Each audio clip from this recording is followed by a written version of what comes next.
കഅബാലയത്തിന്റെ പ്രത്യേകത എന്തെന്നറിയുമോ? പടച്ചവനെ, ആ കഅബാലയത്തെ ഒരു മനുഷ്യന് എത്ര പ്രാവശ്യം കണ്ടാലും അവന് കൊതി തീരുന്നില്ല. അല്ലാഹുവിന്റെ പരിശുദ്ധമായ കഅബാലയം നമ്മൾ പല സ്ഥലങ്ങളിലും പോകാറുണ്ടല്ലോ, പല യാത്രകളും ചെയ്യാറുണ്ടല്ലോ. വീണ്ടും ഒരു യാത്ര ചെയ്യാൻ തയ്യാറാകുമ്പോ ഇന്ന സ്ഥലത്ത് പോകാമെന്ന് പറഞ്ഞാൽ നമ്മൾ പറയും നമ്മൾ അവിടെ പോയവരാണ്, ആ സ്ഥലം കണ്ടവരാണ്, അതുകൊണ്ട് നമുക്ക് വേറെ ഒരു സ്ഥലത്ത് പോകാമെന്ന് പറയുന്നവരാ.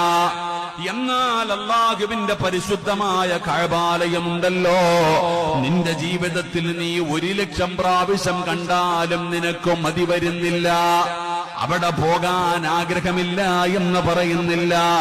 ഞാൻ കണ്ട സ്ഥലമാണ്, അതുകൊണ്ട് വേറെ എവിടെങ്കിലും പോകാമെന്ന് നമ്മൾ പറയുന്നില്ല.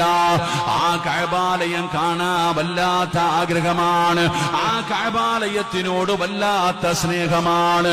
ആ കഅബാലയത്തിലൊന്ന് തൊടാൻ, ആ കഅബയുടെ കില്ലയൊന്ന് പിടിക്കാനൊന്ന് ചുംബിക്കാൻ, പടച്ചവനെ ആ കഅബാലയത്തിന്റെ മുറ്റത്ത് പോയൊന്ന് നിസ്കരിക്കാൻ നമുക്ക് വല്ലാത്ത കൊതിയാണ്, നമുക്ക് വല്ലാത്ത ആഗ്രഹമാണ്.